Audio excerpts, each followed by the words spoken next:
Hi, welcome to Mark Lowry's Tales from the Shed. Today, I want to talk about Charlie and Me, which is a book I wrote about a few years ago now. It's about two brothers who run away from home, and they want to go back to Cornwall, where they had this amazing family holiday, and they saw a dolphin, and we've got the two brothers right at the centre of the story, and their relationship is what the story is really all about.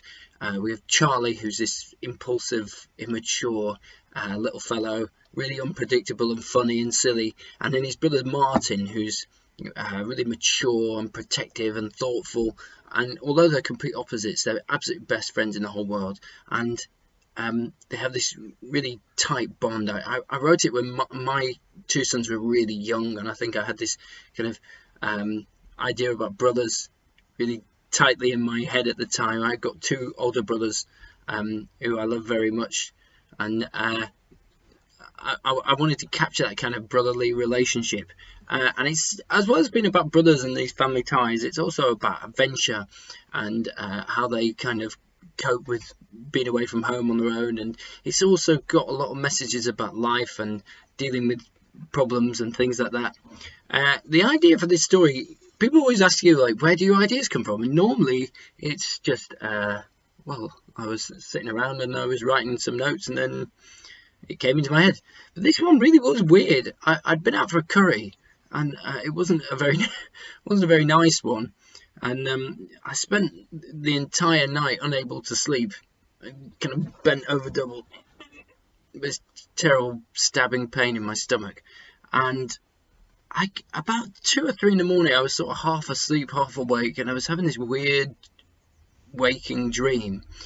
And it just came to me, this image in my head of a harbour, like St Ives or somewhere in Cornwall, like the harbour, and it was sunset, and there was a dolphin jumping out of the air, and it kept jumping out and going back in, jumping out and going back in. And the more I thought about it, the picture became clearer, and there were two boys stood at the railings of the harbour looking out and watching this thing, and it just, this picture came, and then a poem came into my head really quickly, and suddenly the whole poem made the scene in my head make sense. And by the time I woke up in the morning, I'd kind of got the entire story in my head, and it just came out. I was writing, I think I was writing Attack of the Woolly Jumper at the time, one of my other books, a very different, silly book, and I just would kind of do 6 weeks work on that, and then suddenly I'd have spent those 6 weeks just sort of whirring around Charlie and Me in my head, and then I quickly write, a few thousand words over the course of a few weeks, and then that's how I wrote it.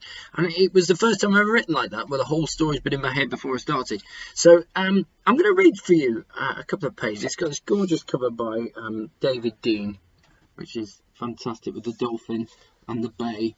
And it's set in a place called, or partly set in Preston, where I'm from, and then the journey down to a place called St Bernard's, which doesn't exist in Cornwall, but if you're interested, St Bernard is the patron saint of whales and dolphins.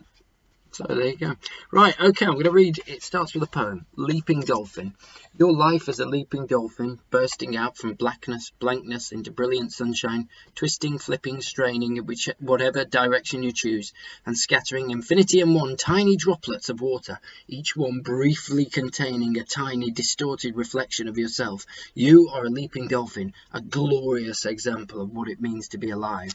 By Martin Tompkins, aged 13. And these poems kind of are dotted through the book. It's Martin's way of kind of dealing with the world and dealing with what's happening in around him. Stage 1, 886 Plungington Road to Preston Station via Farouk's Super News, 1.5 miles walking. Biscuits and belly buttons. My little brother Charlie's sitting cross-legged on the floor of the corner shop, humming with his eyes closed. He does this kind of thing a lot. Hurry up, I say, giving him a friendly shove with my raggedy old Reebok. We've got a train to catch. Charlie wipes his nose on his sleeve. Give us a minute, Marty, he says. Replies, I'm just charging up the laser on my belly button. He says this kind of thing a lot too. My brother Charlie doesn't have a laser in his belly button. I know this for a fact. Not that I've ever studied it, but if you share a small bedroom with your brother for 10 years, then you end up pretty well acquainted with his whole body, whether you like it or not. Charlie isn't like ordinary kids. He's one in a million. In fact, he's one in a Charlillion. A Charlillion, by the way, is a number he invented, which is one more than infinity. I tried to explain to him that you can't have one more than infinity. Infinity means it goes on forever. Charlie called me a banana brain. He can be very childish when he wants to be.